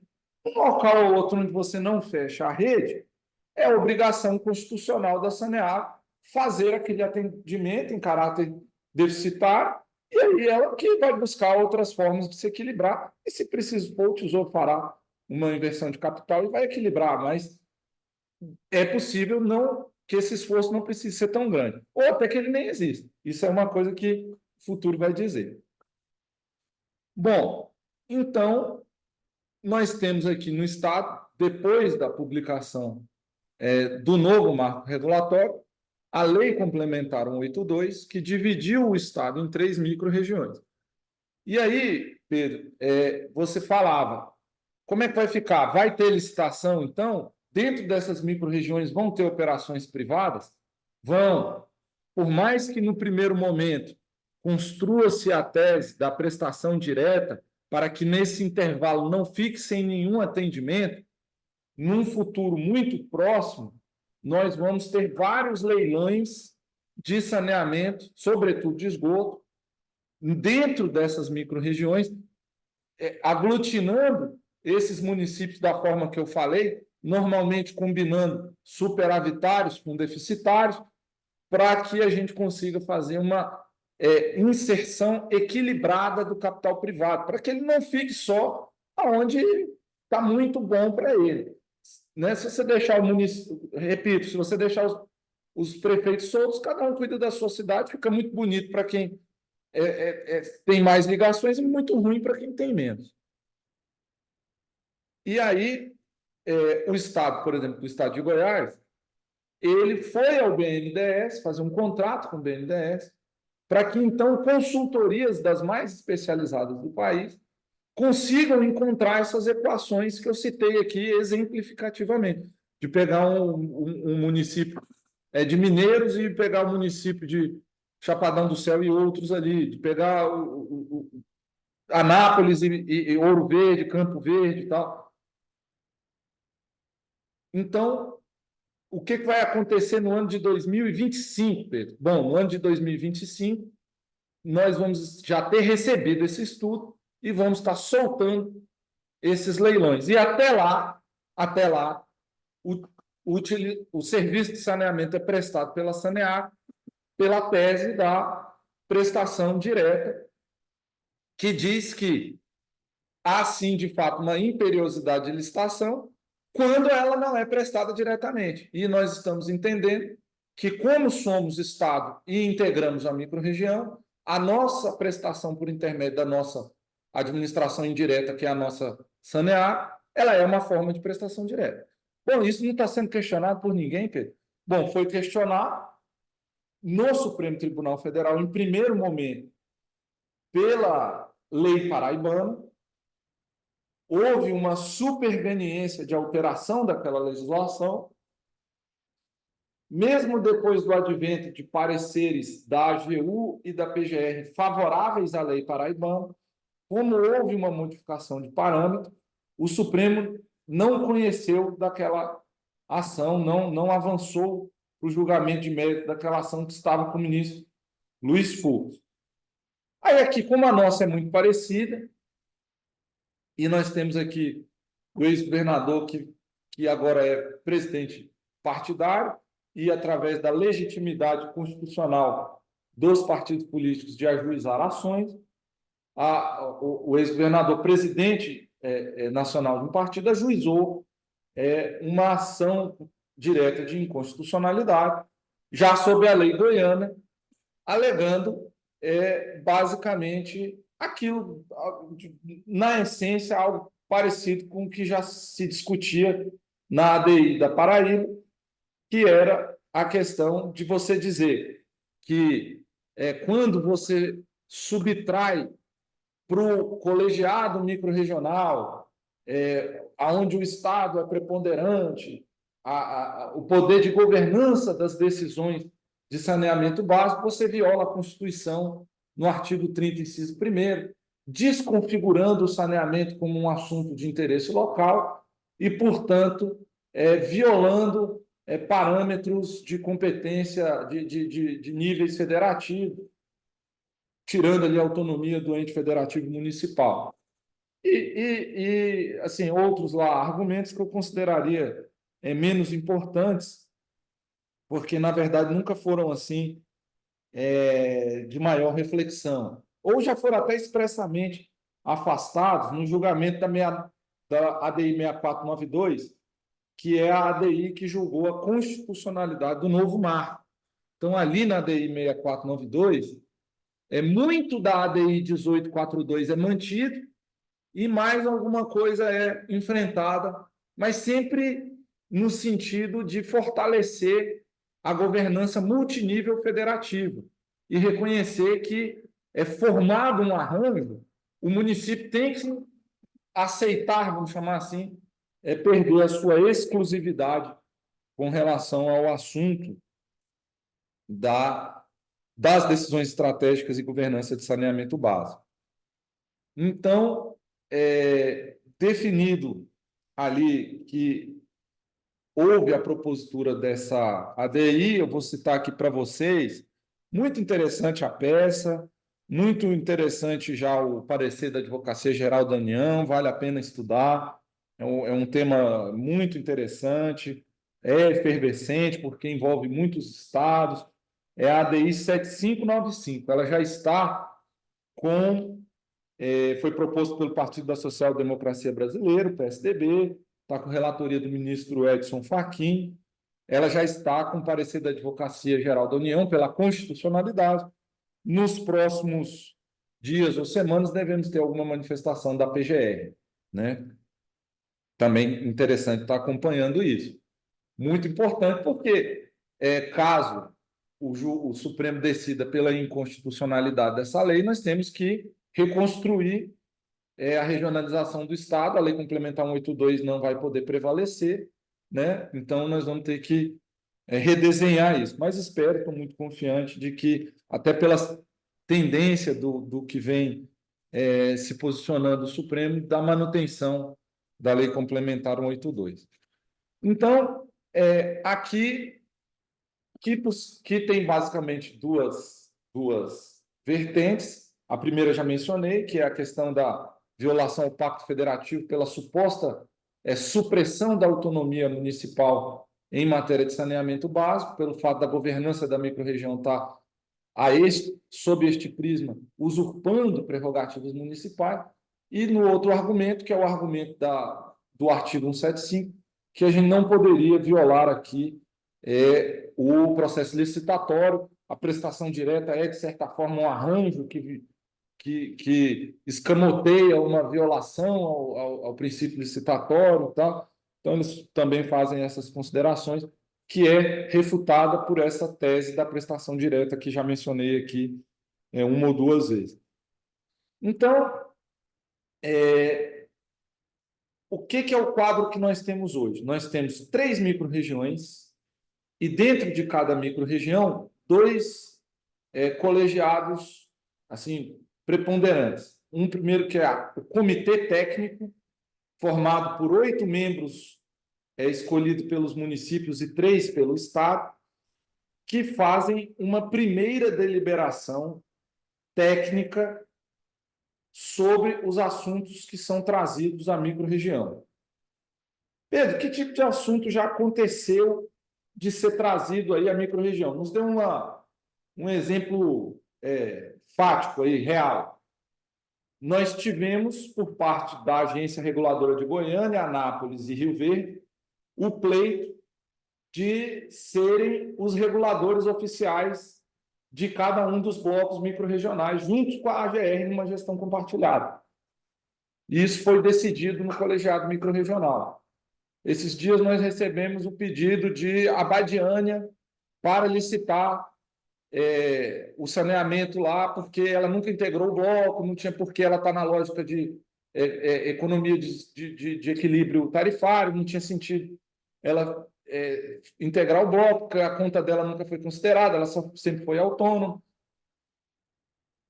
E vão chegando os pedidos, são os mais diversos, eles sofrem um parecer técnico, sujeitos a um parecer técnico do Comitê Técnico, e depois há uma votação no sentido de deferir ou não um pedido pelo órgão soberano, que é o colegiado microrregional, onde o Estado tem 40% dos votos e os municípios 55% dos votos. As deliberações se dão basicamente dessa forma. E,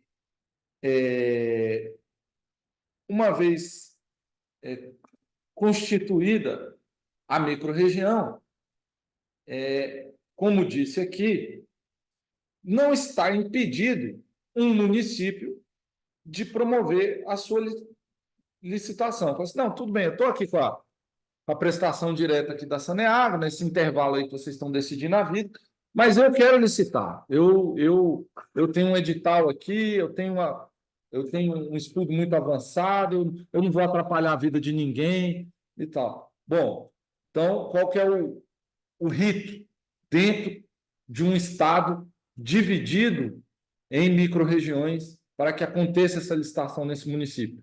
Ele deve levar a sua licitação à deliberação do comitê técnico.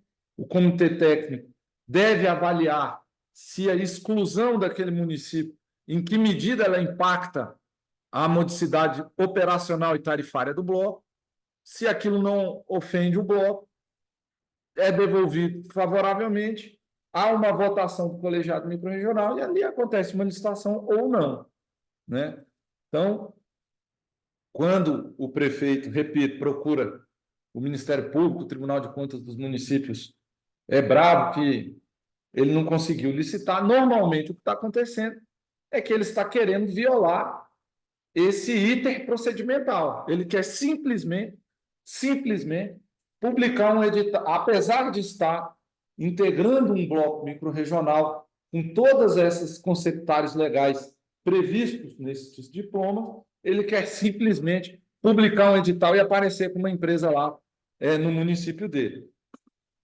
Então, o que a gente precisa hoje, fortemente, é disseminar politicamente, entre os agentes políticos municipais, a ideia, a essência de que nós não estamos mais sozinhos. Nós estamos numa reunião de condomínio. Não posso mais decidir sozinho se pode ter música ao vivo no prédio. Eu preciso ouvir os meus condôminos. Eu preciso tomar as decisões colegiadamente dentro das instâncias de governança da Lei Complementar 182, pelo menos enquanto ela vige, enquanto ela é objeto de debate derradeiro no Supremo Tribunal Federal, lá onde o Estado está sendo defendido pela sua Procuradoria-Geral do Estado. Então, doutora Daniela, estamos num momento de amadurecimento dessas instâncias de governança, de qualificação dessas decisões, de conscientização das autoridades municipais de que o processo agora é compartilhado, não está mais sob a exclusividade dos municípios. Nós temos uma instância de debate técnico onde o município pode levar as suas considerações e não mais tão exclusivamente. Nós temos a consciência perfeita de que o Estado não é o melhor agente para avançar com a ampliação da cobertura de esgoto, não é nem de longe o melhor agente. E, por termos essa preocupação, buscamos o BNDES para tentar alocar a força de capital privado dentro daquilo que foi uma cientificidade apontada pelos estudos dos consultores e não ao mero alvendril dos prefeitos ou até do próprio governo. Então, apesar de respeitar muito todos os senhores prefeitos e, sobretudo, as entidades que muito bem os representa, a Federação Goiana de Municípios e a Associação Goiana, estamos gradativamente conseguindo fazer esse convencimento. A cada dia que passa, mais gestores municipais vão compreendendo o que está acontecendo e vão buscando as vias institucionais e de governança já estabelecidas para solucionar os seus problemas. sabendo que estamos numa lógica de federalismo não só cooperativo, mas solidário. O seu município rentável está ajudando com que os seus munícipes vizinhos paguem por 1 litro de água algo semelhante que você paga. Não estamos aqui largando para decuplicar o preço para aqueles municípios que têm poucas ligações e pouca viabilidade econômico-financeira. O nosso contexto de interesse comum que estruturou a formação microrregional no estado de Goiás é calcada preponderantemente na viabilidade e unicidade tarifária. Tem uma certa lógica de bacias hidrográficas, mas ela é fundamentalmente preocupada com a viabilidade e a padronização tarifária. Nós temos municípios eminentemente rurais, de baixa população, num território gigantesco, muito grande. Isso para saneamento é algo que é péssimo, de modo que, se você não usar inteligentemente os recursos para equalização, onde você é fortemente rentável, você vai indiscutivelmente gerar uma classe ali de municípios onde a água vai equivaler a ouro, propriamente dito, o valor, porque certamente será muito caro. Então, vivemos aí um momento de definição jurídica, igualmente. Não posso afirmar que o Estado acertou e que este é o cenário definitivo. Essa é uma questão que vai definitivamente ser constituída, se constitucional for a Lei Complementar 182, assim desejamos e esperamos. Caso não seja, vamos voltar para a prancheta, mas até hoje o que temos aí de regionalização, de avanço com relação a essa matéria em saneamento básico, é isso que expus aqui. Espero que tenha sido claro, edificante, e a Secretaria de Estado de Infraestrutura está à disposição do Ministério Público para contribuir para a disseminação, né, dessas novas figuras e instrumentos e para colaborar naquilo que for preciso com esse importante órgão, né, praticamente um poder, que é o nosso fiscal dessa atividade tão importante à nossa coletividade. Muito obrigado. Brilhante a sua exposição, secretário, e muito esclarecedor sobre essa situação atual, né, nesse processo de implementação da regionalização do nosso estado. Então, eu quero primeiro expressar aqui a minha sincera gratidão pela sua contribuição no evento de hoje e também pela sua parceria em várias outras atividades que nós estamos desenvolvendo aqui no Ministério Público, sempre solícito, sempre prestativo, sempre participativo, republicano, democrático. Então, eu agradeço imensamente todo o pessoal da secretaria e na sua pessoa pelo apoio que tem nos dado no trabalho, na construção desse tema que é tão importante, tão relevante, né? Essa sua análise detalhada, essa visão perspicaz sobre os detalhes, né? E as oportunidades dessa regionalização no Estado enriquece os debates e nos fornece também entendimentos valiosos para orientar os nossos próximos passos. Como fiscais, né, da ordem jurídica, o Ministério Público está aqui nesse processo de compreendendo um problema estrutural que precisa de soluções estruturais para a gente poder resolver.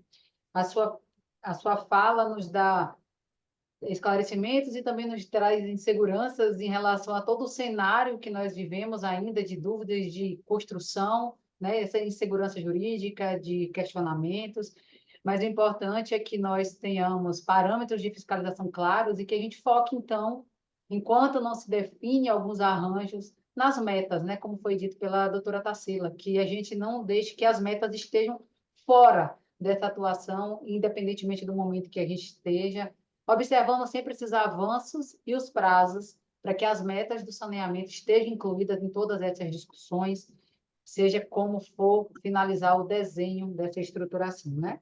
E sempre, claro, viabilizando também a entrada de verbas alternativas, como foi dito, a importância do equilíbrio econômico-financeiro para isso. Então, eu vejo que nós não estamos caminhando para o fim do nosso evento. Eu estou assim, satisfeita, vou sair daqui com muitas mais, e que é o importante dos debates, que a gente sai com mais dúvidas, mais vontade de aprender, de buscar, de conhecer, e vamos, né, trabalhar mais, ainda muito mais em relação a isso. A gente não tem hoje aqui nenhuma pergunta, mas a doutora Tarsila precisou se ausentar, porque hoje é o Dia Mundial da Água, ela foi convidada para um segundo evento na Agência Nacional de Água e Saneamento, em Brasília, então ela pediu para justificar a ausência dela agora no final.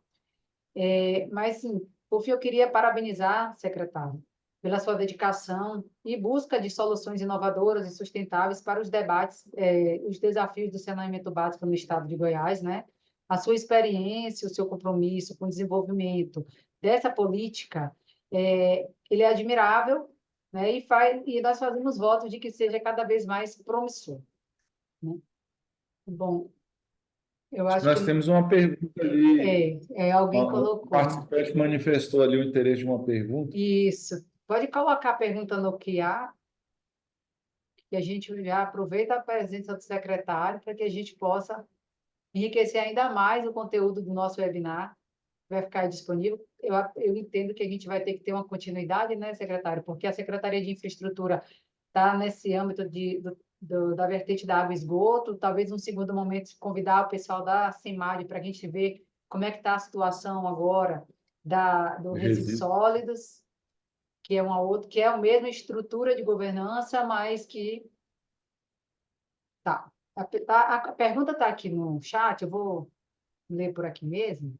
Assim, com relação à adesão dos municípios, tem havido a colaboração efetiva? Eles estão se empenhando em atender às orientações e diretrizes estabelecidas? E aí eu vou aproveitar essa pergunta para que seja esclarecido também como é que está a função das agências reguladoras nessas micro-regiões.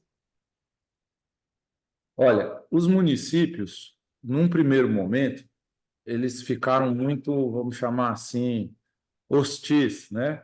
Porque perceberam que estava se formando ali uma estrutura que, de alguma forma, lhes subtrairia poderes, vamos chamar assim.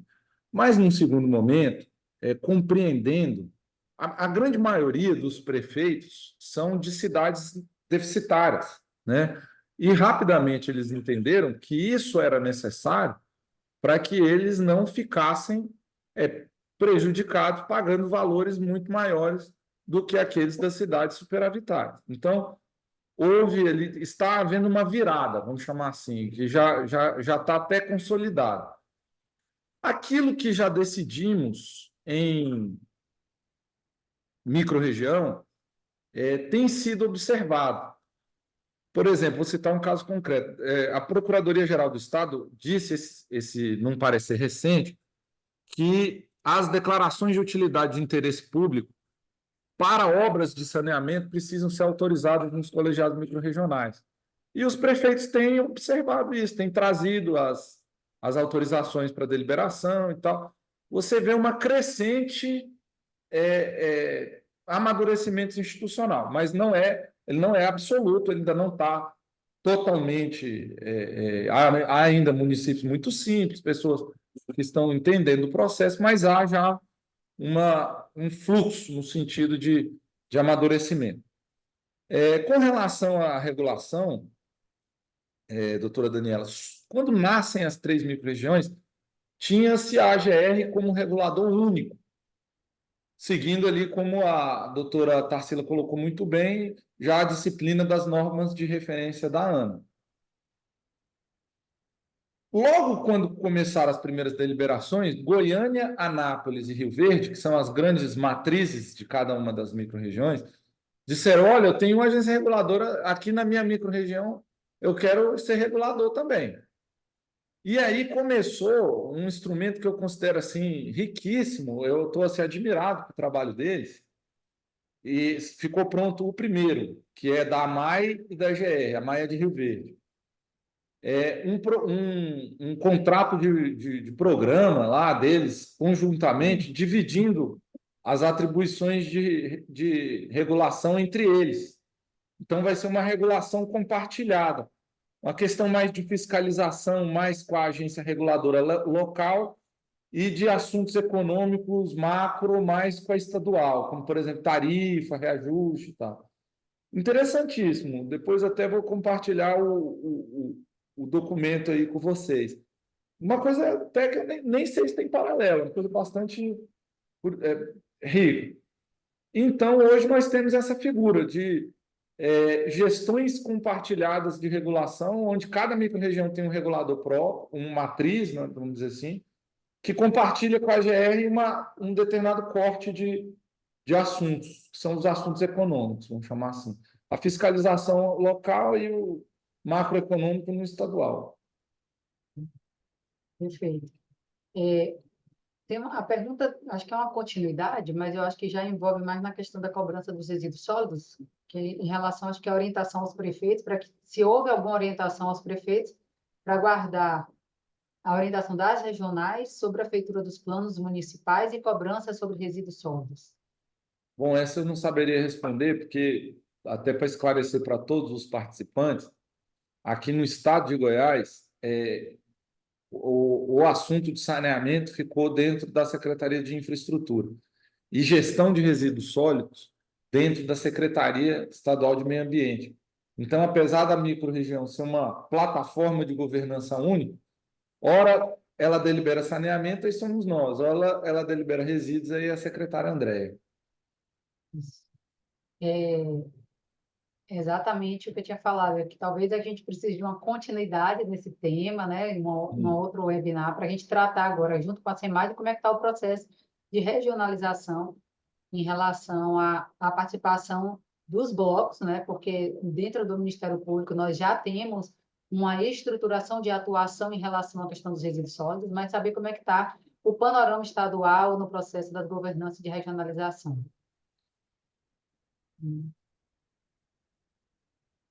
Aí tem uma pergunta aqui no QIA, no intervalo até a prestação regionalizada de saneamento, quais soluções alternativas há em vista para os municípios sem viabilidade econômica em relação à prestação do serviço de esgotamento? Pois é, a maioria deles estão com a Saneago dentro de um termo de prestação direta, né? Que é aquela tese que eu coloquei aqui mais cedo, que é o seguinte, que é quase que uma prorrogação do contrato sem licitação, vamos chamar assim. Não tem licitação porque está no contexto de uma prestação direta àqueles que compreendem ser esta uma modalidade de prestação direta. Então, hoje, o quadro é que os municípios deficitários, que não operam propriamente, no contexto próprio, estão numa microrregião que tem a Saneago como prestadora direta, até que se ultime uma licitação que mude esse quadro. Estamos numa fase de transição. Mas aí eu até insisto que eu acho que nesse momento todo de desenho, de amadurecimento, de inseguranças jurídicas, a gente não pode, tem que focar na fiscalização realmente das metas de saneamento, que elas vão existir independentemente do Independente arranjo. do prestador, Bom, acho que não temos mais nenhuma pergunta. Acho que não, mas então, cumprindo até o nosso horário, né? Nosso combinado anterior em relação ao evento, que eu acho que foi extremamente rico, eu acho que vai ficar um material ali muito interessante e com certeza vamos ter outras oportunidades quando a gente avançar um pouco mais, secretário. Já fica aqui o convite para você Muito retornar, né? Então, vamos assim, chegando mais no final desse evento, né? Foi extremamente esclarecedor. Eu queria agradecer a todos os participantes, palestrantes e os organizadores, né, por toda a dedicação e engajamento para que a gente pudesse tornar possível esse momento. Essas discussões aqui hoje, elas certamente vão ajudar no nosso avanço, né, em direção a um futuro onde o acesso universal ao saneamento básico seja uma realidade para todos os goianos, que é o sinônimo de desenvolvimento de uma nação, de saúde e de dignidade de vida. Então, com certeza, é um avanço muito grande para o estado de Goiás e é isso que todos nós queremos, que a gente possa continuar colaborando ou trabalhando juntos para promover políticas públicas inclusivas, sustentáveis, que atendam às necessidades da nossa população. E proteja os nossos preciosos recursos hídricos, hoje um dia tão importante, que é para a conscientização e a reflexão sobre a importância da água em nossas vidas. Então, por fim, secretário, mais uma vez eu lhe agradeço e declaro oficialmente encerrado este evento, né, sobre a regionalização do saneamento básico em Goiás. Obrigada a todos e todas. Até uma próxima oportunidade para que a gente possa continuar, né, na evolução e nos debates em relação a essa temática. Tenham todos um excelente dia. Obrigada. Excelente dia, bom trabalho a todos e muito obrigado pela oportunidade.